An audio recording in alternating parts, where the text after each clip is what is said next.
Welcome to the Clarewood podcast, Kristina. It's fantastic to have you here. I'm so excited to be here. Thank you for having me. Well, it's a pleasure. Look, Kristina and I met, we both spoke at the Pop Your Biz event. And Kristina, I believe you actually sponsored the whole event as well a couple of months ago. And when we met, I thought I have to have you come on my podcast and share a little bit about your story because you're such a fantastic speaker. And yeah, there were even a few tears shed by me when you were talking. So thanks for coming along.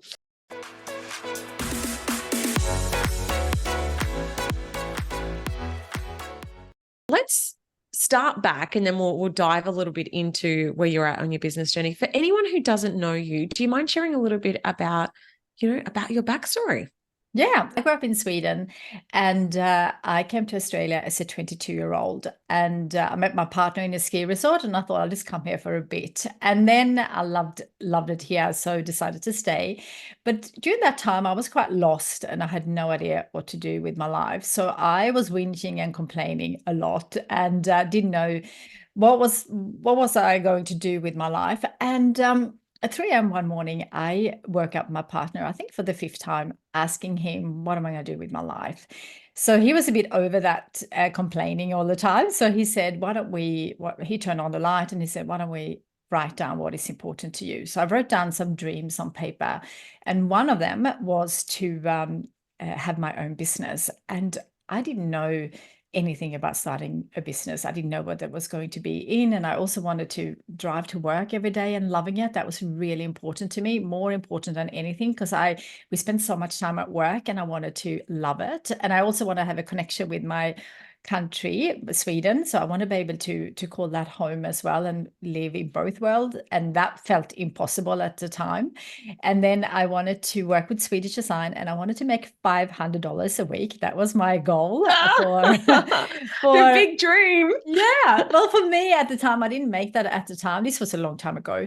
And also I wanted I wanted to have enough money to pay rent and eat some good food and go to Sweden. That was kind of all I wanted at the time.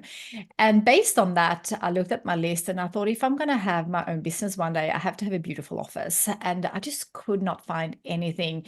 Back then, there's so much more available now, but it was just really a boring price-driven category stationery market. So kikki.k was born out of kind of not finding anything that I wanted to put in my own home office. And then, of course, that evolved to so much more than products for your home office. As I evolved as a person, I'm very much into personal growth. I believe working on ourselves is the most important thing to be able to create the life of our dreams. So that evolved, and then it's a very long story, and I'm happy to go into that specifically, but perhaps not in the introduction. I lost kikki.k in COVID. And it wasn't just COVID, it was a few things happening at once, and it was a perfect storm. So sadly I lost it, and that was a journey on its own, because kikki.k for me was more than a business, was a family, and it was my nickname, and it was very much part of me, my identity. So that took a couple of years to unravel and work out what I was going to do. And now I have to say that I am on a journey that is even better. I have created a new business called Dream Life, and my big dream is to inspire 101 million people to write down 3 dreams and go and chase them. I do a lot of speaking, and I always have, a handful of people or 10 people coming up after wanting to take on their own journey, creating their dream life. And I always felt like I wanted to help them, but as you know, as a speaker, you only have a few minutes until you need to hit the airport or go to the next thing. So I then wrote a book, Your Dream Life Starts Here, which we sold over 100,000 copies over the last few years, which always blows my mind when I say that out loud, because I never knew that was possible. And then I started a podcast, and now I have a coaching program helping people create their dream life. And I'm also an avid reader. So I have a book club for people who love personal development books. I know that's not for everyone. My friends is like, who joins that? And I'm like, I do. So we read a book a month. So that's kind of my new venture. And I love that even more. And I think I wanted to share that because when you go through a dramatic event, or I know you had your own dramatic event with your health, it's really hard when you go through it, but there are always a lot of silver linings, and I'm sure you have seen that as well. I just got goosebumps then. It's so true, isn't it? Sometimes like our biggest growth actually happens during our biggest challenges. Yeah. And you were living testament to that. I can't wait to dive into this a bit more. But I want to backtrack a little bit because you kind of glossed over like, yeah, I just started this, massive global empire. Let's go right back to the beginning. When you say that you were designing, so you were actually designing all of your designs yourself in the initial stage? Were you intending to commercialize it from the outset, or were you literally just making one for yourself and then getting it printed? How did that sort of start? Yeah.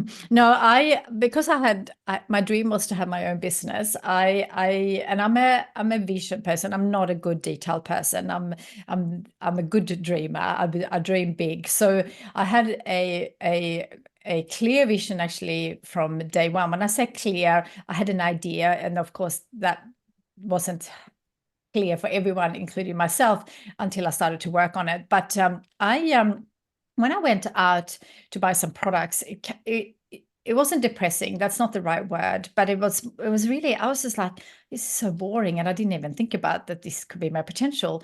But then I was just like, and I was looking, I grew up in Sweden. There was quite a lot of beautiful products in Sweden. So I was like, can I import? I looked at lots of different things. And, when you hear people talk on a podcast for 1 hour or so, you can't give everyone a detail, but nothing ever happens overnight, as I think we all know. But it's easy to look at someone who's successful or ahead of you, thinking that they worked it out so easily. And that wasn't the case. It took me quite a while to work out what I was going to do.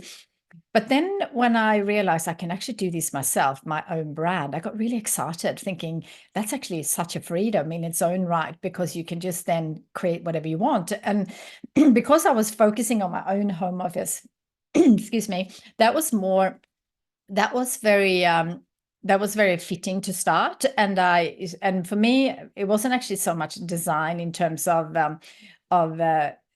graphic design to start with. I actually started with storage boxes and folders and notebooks, really, really, with Swedish simplicity and good quality, and worked with our manufacturers. So I was very much part of that from the beginning, but I have never been a graphic designer or illustrator. So one of my dear friends, she sadly passed away in cancer a few years ago, but she was a beautiful children's book illustrator. So I asked her to do my first cards, which were just absolutely beautiful and very much in line with what I wanted that look and that kind of Swedish feel to be like.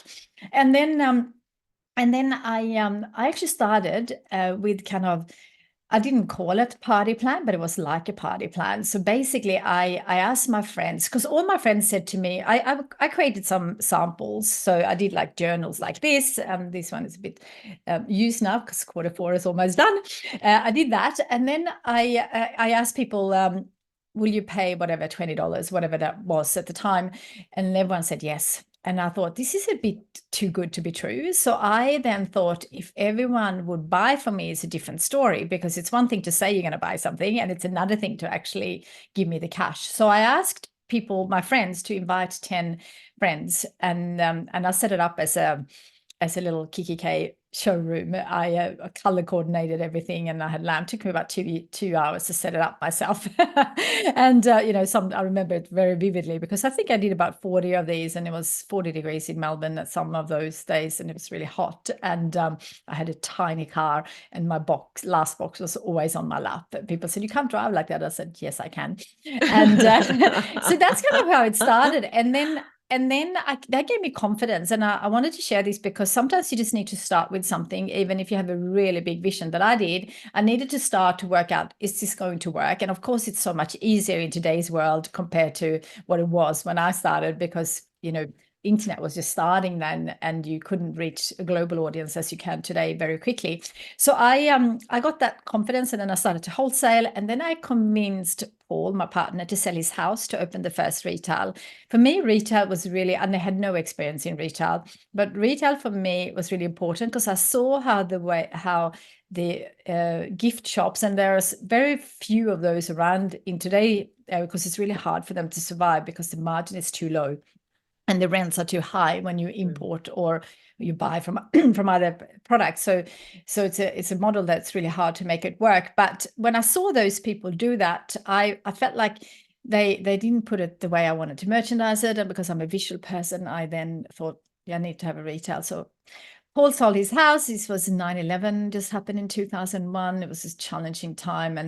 And it's another point I want to say here. I never heard anyone say retail is a good year. Like everyone says that's so hard. And it's good to know that, because a lot of people who are struggling will always feel that way, but you just have to work out. And I think it's good to start, like we have, the financial situation right now is challenging for sure. And it's good if you can make a business work in those challenging times, because then when it gets easier, then that will happen eventually. You are on a path to make it work. I love that. I actually, before I came into my own business, I used to work for Sheridan, the sheets and towels company. So I've got a retail background and know all about the challenges, and particularly like the big prime real estate centers. The rent is exorbitant. So crazy. Absolutely. There's something that you said that I want to dive into a little bit here, which I think is really important. Your partner sold his house. Can we just take a moment and recognize how huge that is? Because you kind of just glossed over it. That is a massive, massive thing. How absolutely terrifying was that at the time? Or was this just like he was like, yep, we're all in, I'm right behind you? Was it something that you spent a lot of time grappling over? Yeah, absolutely. Yeah, I all the stories that I say, you say it really quickly because you can't, otherwise you just can't get to any questions through a podcast. So that's why I said it in a brushed way. But obviously, it's not a decision that anyone should take lightly. And it wasn't even like we kind of just met, so it wasn't my house. So it's very, very different if you have a combined house. But because I came from Sweden and he had his house, and a lot of his friends thought he was mad. And we spent a lot of time doing the business plan, working out how it could be. We knew that the products were accepted and liked, and we got a lot of PR. I went to see all the magazines, and I got so much PR. And and back then, female entrepreneurs wasn't as common as they are today. So I got a lot of attention in terms of not just the products but the business side as well. So I started to speak really early about my journey, etc. So it wasn't a thing that we did lightly. And when 9/11 happened, I don't know if you remember that, but that was a horrific day for all of us, and especially for those affected more closely by it. But for us, it was like, oh gosh, what is going to happen in the world now? And we were opening next to a big tower in Melbourne Central, in the city of Melbourne, and the shopping centre Melbourne Central.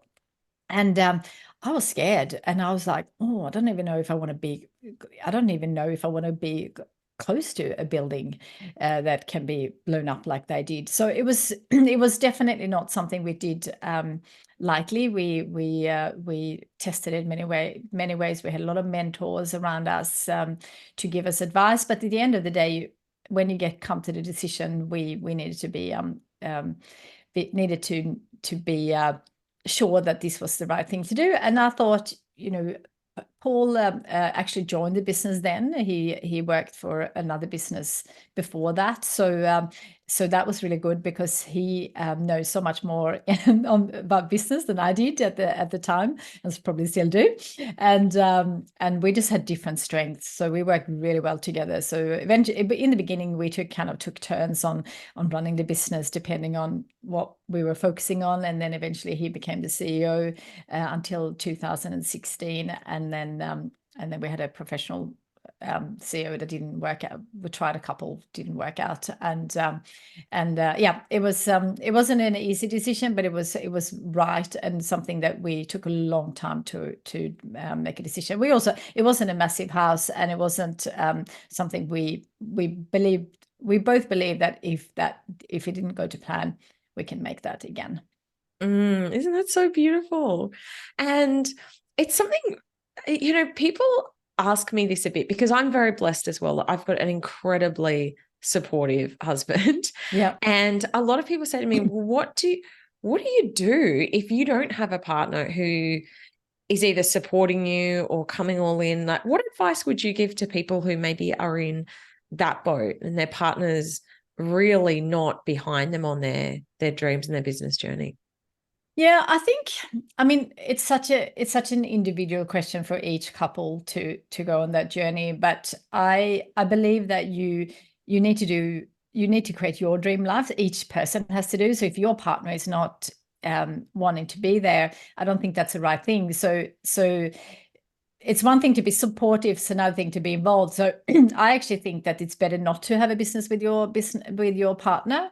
We work extremely well together, but a lot of people probably wouldn't do that. And I also think that it becomes very much a working household. So we are an entrepreneurial family. Both of our kids, they're now 12 and 15, both have their own businesses, and it's very much like a business family. So that works for us, but that wouldn't work for everyone. So I believe if you don't have a supportive partner, encourage your partner to live their dreams, whatever that is for them. And I do exercises all the time with my family. What are their dreams and what are my dreams, and we share it, and then we support each other. So you don't have to have the same dreams to be able to support each other. And I think if you have a business and you want to do something, I think you should do that, and then share the excitement of that, and then encourage your partner and your kids to do the same. And then if everyone is doing what they love doing, it's much easier to be supportive, because I think often what happens is that one person goes 100 miles an hour in one direction and the other person doesn't really feel either included or understands it. And I think it's just a conversation to have, and this is my dream, what is yours? And we'll help each other make that happen. Yeah. And yeah, it's definitely something that I believe I'm like, shouldn't, even if it's very different from someone else's dream, in many ways, I think it would be much easier because my husband runs his own business too. I think it would be so much easier to have someone with just a normal job yeah. and a consistent income. But it's to your point, it's about that support. It's about your partner should want you to be happy and live your dream life. Yeah. And I love that you have had that experience along the journey. So that's where kikki.k kind of got started, and you sort of mentioned that it all came to a big head, and you ended up losing control. So kikki.k is still running now. Do you mind just sharing with the listeners exactly what happened, how that played out, and who's running kikki.k now? Yeah. So it's a probably a day's worth of details. So I'm going to give you. I might need to get you back again. So I'm going to give you the main points. So we were 2016. We had since we started kikki.k, we had lots of investors along the way, people who invested us in the early days and people we bought back, and like it's been a journey. We had lots of different ways of financing. Retail is an expensive model, and cash flow is tough, especially if you're a seasoned business like we were. We're very much in one quarter made most of our money. So cash flow was always really tough. So we had lots of different investors over the years. And in 2016, we took a big private equity in to go global. We were already in 4 countries, Australia, New Zealand, Singapore, and Hong Kong. And I always felt there was such an opportunity in US and UK. And the reason why I wanted to go global is I felt like we did so many beautiful things, and not just design-wise, but actually the thought behind the products. A lot of people came in to us to to get a journal for if they had suffering depression, or if they just got diagnosed with cancer, or any hard sickness, or had an accident or something happening to them, if they separated, got divorced, or lost someone, relationship wise, or perhaps death. We were a business that people came in and kind of had someone to talk to, which was so beautiful. And secondly, got a journal to be able to help them through that journey. And I'm very much very happy to share some tips on that later on, because I think journaling really kept me sane. I never burnt out. I never struggled with that, because I think it's because of journaling, but we can talk about that later. So 2016, we took a big amount of money in, and we then signed, when I say we, it's me and Paul, we signed a shareholders agreement where we lost control over the business. But we were really happy. I'm going to talk for myself here. I was really happy, just because it makes it easier. I was really happy to let go of control, because I'm not good at running a big global business, and it's not my strength. It's not what I want to do. I'm a product person, and the content behind it, and that's what I wanted to focus on. So I was really happy with that, and I could never have imagined that we would end up where we ended up with. But of course, that is always a risk when you have your own business. So that's a reality for all of us. And then there was a few things happening all during these leading up to COVID. So we had Brexit in the UK. So we opened stores in the UK, in London and outside of London. And Brexit certainly didn't help. There was all those issues in Hong Kong that didn't help in retail. We had bushfires in Australia. Plus, we were in retail, which is not an easy business to be in. And if you get one or two stores wrong, or if you didn't have a good season, then that really affected. So there was a few things happening all at once, or it was kind of a perfect storm. But so the private equity, and then our CEO didn't work out. There was a lot of things happening. And then someone knocked on our door. I would say the China's biggest, definitely biggest, but the best manufacturer of stationery wanted to buy us, and the private equity wanted to get out. So this was something we worked on for 2 years, and I met with the owner and the team, and I felt like it was done. We just needed to do all the paperwork, and that took a long time to do. And then I was in Germany just before COVID hit, probably in February, whatever that year was. I can't even think now. 2019, was it? Anyway. Or was it 2020? I think it might have been. Yeah, 2020. Sorry. Yeah. Yes, it was. Then I was in Germany, and one of the employees of this business who were going to buy us. And when I say buy us, me and Paul were still going to be shareholders, but smaller shareholders. We were going to focus on. They were really kind of interested in opening loads and loads of stores in China, and we were going to continue the global expansion. So I felt like it was a really good combination, and one of the employees said, "I'm really worried about this virus." And I'm an optimistic person. So I was just like, oh, just a virus, take some multivitamins and get on with it. Little did I know what was about to happen. And they pulled out. And so that meant that the private equity didn't want to fund us anymore.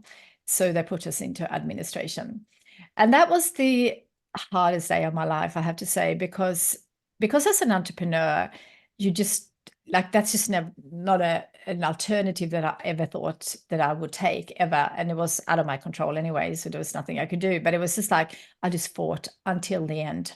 And I was just like trying to find a solution, because for me, as I said earlier, it wasn't just a business, it was a family. It was like a lifestyle. It was just everything that I lived and breathed. Everything was around my business. And so it was just awful. But saying that, I knew, and this was also in a very challenging time, because we were closed all the time, and the team, it was just, and we had a lot of employees that were going through lots of different issues with what was happening with COVID. So it was a really awful time, but I knew at the same time that we had a really good brand. Like every time I mention, the business, everyone just always say how much they love it. So I knew and we also had a really great business in so many ways, just had a lot of things happening at once. And I knew we could turn that around. And so someone picked us up from US, which I was really excited about. We did a deal over Zoom, never met them. And we were on our way again and joined forces with them. Because of the lockdowns, especially here in Victoria, it was really hard to run a retail store that can never, or we had, I don't know how many we had at the time, but at the top we had about 120. And it's really hard to run a business that is really relying on cash flow when you're closed all the time. And because they were from US, they lost faith in the government, and they didn't believe that we were going to open for Christmas that 1 year later. And we did, but we didn't know, of course. But we believed that we couldn't, we couldn't never continue the way it was, because all of us will be out of business. It's just not possible to run a business that are closed all the time. So we knew that this something will have to change. And of course that happened. But before that, they pulled out the Americans. So they put us into administration one more time. And that was even worse, because that was so unexpected in terms of the way they communicate. It was just awful. And the administrator were the most awful people I have ever come across in my whole life. And luckily, I never had to meet them in person, and I hope I never will.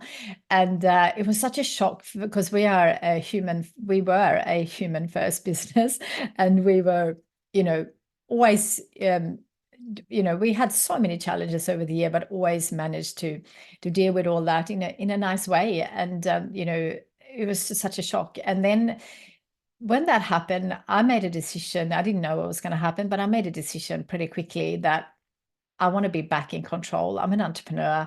I know if I have done this once, I can do it twice. I can do it again. And I decided to not continue. And I already started, the Dream Life movement in this, because I didn't know what's going to happen. And I have, kids in schools and needed to make a living. So I started my Dream Life coaching program. I started a book club, and then I had my book and my podcast and all the things that I was doing at the same time, and now just expanding. So the people who own kikki.k now are probably not my favorite people. They sent me a legal letter versus trying to just say, hey, how are we going to do this to kind of work alongside each other? That's the approach that I would have taken. But anyway, it still exists. It's very different to what it is when we started it. And I am now, I got a couple of the team members with me, and we are creating a new brand called Dream Life. And now it's even more exciting, because we print on demand. So we basically don't sit with millions of dollars in inventory, and you can personalize all the journals. And it's just an incredible model that's taken us a little while to kind of get up, but it's up now. And it's so exciting. And I have a new policy to only work with people that I absolutely love working with. And it's really nice. That is so fantastic. And I really believe if you want a happier life, do more of the things that make you happy. Absolutely. And surround yourself with people that make you happy. So that's really, I absolutely love that. So what's the vision for Dream, like you call it the Dream Life movement? What is your big vision? Because obviously this has the power to impact so many people's life in a positive way. What's your big vision for the business? So I want to inspire 101 million people to write down 3 dreams and go chase them. That seems like an impossible number, and I'm not really focusing on the number. I just want to think really big. So in today's world, because we are currently only printing on this side of the world, but in 2024, we will have printers in the UK, Europe, and US, which means that it's more sustainable. So we don't ship things, will be printed in those countries. And but that's just the product side, and we do journals and diaries and all the things that I've always done. But I also want to help people, because it's one thing to to set a big dream. And if you haven't done a big dream or a big goal, and I'm talking about people changing, careers or completely want to change their life, it's not an easy thing to do. And that's why I have my coaching program to help those people who need some support. And I launched it last year, and I still haven't seen one dream that is not possible. But a lot of people come in thinking that's impossible for them, and that is because they've never done it before. But I believe that anything is possible, and I have this philosophy that if you just need to start, and you just need to have a clear vision, and then start where you're at, and then move towards that. And that is really exciting because for anyone listening, and this might be a bit morbid, but in 100 years' time, you'll just be a name and forgotten about. So now is your time to make the most of your one precious life that you've been given. And I'm going to do whatever I need to do to create my dream life. And a dream life is not an easy life. Like we still have COVID in dream life. We still have all the things that happens to us. And we just work through all that with the dream in mind, that we just have to work that out and take those challenges. And as we said earlier, a lot of the silver linings are in that story. Like your when I saw you speak about your story, and you now have another enthusiasm perhaps for your life, because you know how it is not to have your health. And I think it's so exciting to work on your dream life. Not an easy thing to do, but it's really exciting. And if we have to work, why not do something we love? I love this. So can you share with the listeners, what is something outside of business? What is something that you have created in your life that seemed impossible, and now you're like, oh my gosh, it was a dream of mine, and now it's a reality? Yeah, so I had a dream to be able to live in Sweden for 3 months of the year and actually have a home there. And when I started my business, I didn't take out money for a long time. I took out what I needed, but not a big chunk for a house. And I always wanted to have a home, and in Sweden, where I could feel like we were not just coming to visit, we were there to live. And I wanted my kids to have that experience, feeling as much Swedish as they feel Australian. So I had that on my vision board. I had it on my one of my big dreams to do, but I kind of never really knew how I was going to make that happen. And I remember always talking about it, but not really having a plan around it. And then I remember my dad said to me, if you're really serious about getting a home here, you should do it before the kids grow up. This is when the kids were really little, because once they grow up, you can again stay wherever. It doesn't really matter. And that really got me. So I then somehow made it happen to buy a home there. And that's one of the things that I love the most. One of my biggest dreams achieved, because to me, that is I just love it's for me, it's like coming home. And I love that. And another thing, which might be more relatable for anyone listening, is that I've never been a runner. Like I've always been into exercise, but I've never loved running. And one of my girlfriends' husband passed away before COVID, and she was going to run the half marathon in Berlin. She lives in Sweden, so that's why Europe is very accessible. And all her girlfriends decided to run with her, not all of them, but a few of them. And then I thought, I want to join that.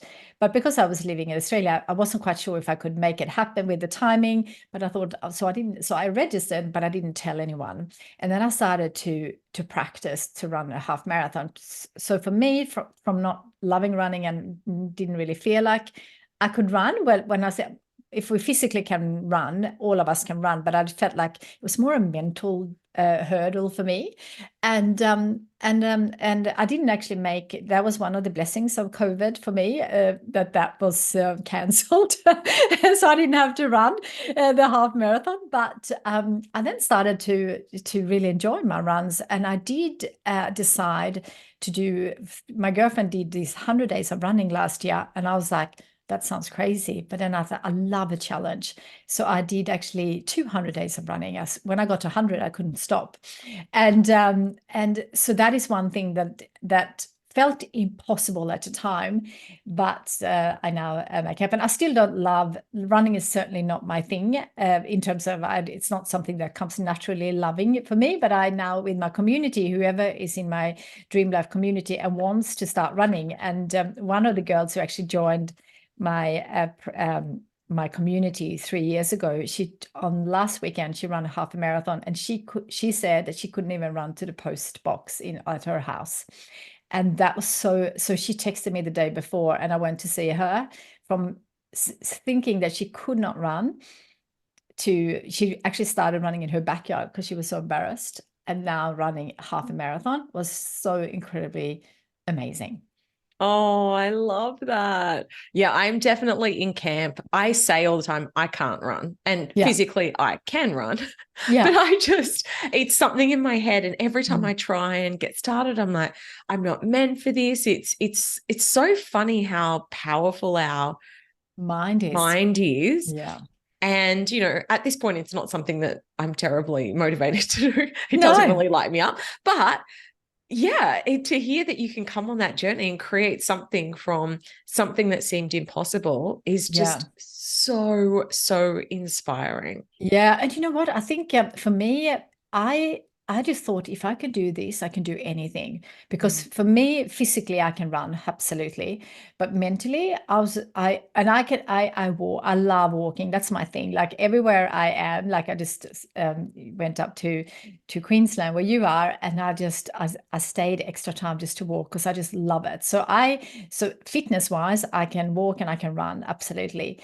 But mentally, running is so boring for me. I don't know what it is, but walking, I feel like I can take in everything and I can listen to lots of podcasts. With running, I feel like I need to focus just to kind of get to the end. Yeah. And that is one of the reasons why I do it, because if I can conquer that, then throw me any challenges and I can do anything. I did my first ice bath a couple of months ago. Yeah. And I didn't even want to do it. I hate the cold. Yeah, I was too. like, why is my friend convinced me to go and do this? And she's like, look, you don't have to do it. When you get there, you don't have to do it. And we had this Wim Hof coach with us. And so we get in the ice, and I was like, your body physically goes into shock. I completely underestimated. I thought it might be a bit cold, but I was like, I couldn't breathe. And it was the most, and I'm like, I want to get out. And he's like, just keep breathing. And he basically, I was like mesmerized looking in his eyes, thinking, I can't, I've just got to do this. This feeling when I hit the 2-minute mark and got out, I was like jumping around. I was hugging. I'm like, I can do anything. And I didn't have a natural childbirth experience. Both my births didn't go to plan, but I can imagine it must be the same thing afterwards. Just a feeling of, I can do anything. Yeah. Yeah. Yeah, and when you have those little micro experiences, it does show you that, once you get through something like that, once you get through any traumatic, challenging event, you come out the other side and you're like, I can do anything. Yeah. It's really empowering, isn't it? Yeah. Have you done ice bathing? I have. I don't love it. I have a friend who's like, I'm going to take you through it. I don't love it, but I haven't really embraced it the way you did. So I think that will be a thing for this year. And because I love sauna, and I'm also studying longevity, not as to become a longevity coach, but it's for myself. I'm not going to coach in it. I'm just going to implement it all on my own in terms of following the longevity protocol that I'm studying. And that alone will be a real challenge, because it takes out a lot of the things that perhaps we enjoy in life, including sugar, alcohol, all those things that we love. And I love doing that, because if we have health and the energy, and you're the same with the ice bath, that you that high you get after, it's like the runner's high or the ice bath high, or even do anything that's challenging, you just feel so amazing after. And next year I am going to 10x my business, is my plan. And for that I need to be so focused and so disciplined, and I find it so much easier than to just follow a plan. And I'm excited to include some of those ice baths in there. Oh my gosh, I'm excited for you. Well, I Yeah. can't say I'm in a rush to do it again. No, I got no. out and I was like, I'm so proud. I'm so glad I did that. I would way prefer sauna than, but yeah, I Yeah. actually, interestingly enough, saw a video this morning about the power of sauna and how Oh, the impacts that it's shown to have on people's longevity. It's just yeah, it's incredible. unbelievable. And it's actually also for anyone who are perhaps not fit enough to run yet. Sauna actually acts because you get your heart rate up. So it's kind of almost like a cardio for your body. So it's a good way of kind of getting your fitness if you're not able to run. It's one of the key things for longevity. So it's good, and it's combining that with the ice bath is the but not for everyone's, but it's a good combination for most of us. Well, you have to keep me posted how you go. Yeah, I will. You'll be doing them 3 times a week or something. How amazing. So I'm really curious. We started chatting a little bit about this off air. What are your big dreams outside of business? What are your big dreams for the rest of your life? I want to live till I'm 120, and Wow. not just live until 120, but live well and healthy. So I'm really curious. So I just turned 50 this year, and I'm really curious about how can I live a long, healthy life and hopefully inspire a few people along the way to do the same. When I speak, I always look at the audience and I see way too many unhealthy people out there, and I just really want to inspire people by being an example, perhaps not coaching it. It's I might get to that when I'm older, but it's not really what I want to focus on now. So health and living to I'm 120 is my number one, because I know if I have my health in order and thriving more than in order, I can do anything. The other thing is financial freedom. So having made a lot of money and I also lost a lot of money, I know how important it is to have financial freedom, and it's not about the money. I was never ever driven by money in my first business. I was driven to do what I love, and that remains the same today. But you need to have your basics, financial needs in order. So for me, financial freedom is not having uh, hundreds of millions invested or in a bank or whatever people choose to put their money. For me, it's about the freedom to do whatever I want, whenever I want, with whoever I want. And that's really exciting, because I now, one of my focuses for 2024 is to speak. So I set myself an impossible dream or goal, however you want to name it, to do 104 talks next year. That's 2 a week. And it's not impossible, but it's impossible when you're starting from not having anyone booked within a year. So we'll see how I go. I'm not going to beat myself up if I or be unkind to myself if I don't reach that, because it feels a little bit impossible with the timing. But if I reach half that, I'll be really happy. And a good way of me sharing the story, because I still have people thinking that I'm with my previous business, and it's a good way of sharing that. But also, I feel like I've got so much to share now, to actually share not just how I built the business, but how I lost it all and all the tools that I used to actually overcome that, because that was a uh, a big challenge, and not everyone needs to go through an administration to have a challenged life. You had it yourself, and a lot of people get sick, or something comes unexpectedly, or divorce, or whatever it is for each person. The tools that I used is applicable for all that, so I want to share as much as I possibly can on that. And also for any small business owners, or any size business, to know that whatever happened to that business, you can survive it, and even better than survive it, thrive after, which I'm certainly doing now. I love that. So on the topic of financial freedom, you'd Mhm. mentioned maybe being able to have different home, like different bases, even within Australia. What Yeah. does that look like? My dream is actually to live in Sydney, but my family do not want to live in Sydney. So I decided to skip that dream in terms of living full time, but get an apartment there. So that's one of my dreams on my vision board with a harbour view, because I just love Sydney. So I'm currently in Melbourne. I also want to have a home in Noosa, because I love the national park there, or somewhere warm up there would be fun. I love nature. I love traveling, but I also love having a home when I travels that where I can just be. I'm an introvert, so I like to have a bit of a space in between all the things that I do, and then obviously continue having my home in Sweden. So that's kind of an outcome of a financial freedom dream, but that's not really the focus for now. Now is focused to be able to just travel and do whatever I love, and wherever I want to do. I was in maybe 2 months ago, I was in Croatia for a girlfriend's 50th, and every second day there wasn't anything planned, and I worked with this incredible view, and everyone was like going out on boats and doing all the fun things, and I was working there like, you poor thing, and I was like, I could not think of anything better, doing what I loved work-wise and sitting here. It was just unbelievable. So I want to do more of that. So when I do my talks, I want to always have a day after, a time for me after, stay in a beautiful house or a hotel, and spend some time working on me. Personal growth for me is really important to be able to do everything that I do. So working on myself every time I travel somewhere is really important, and something I really love. Oh, I love that. I love that.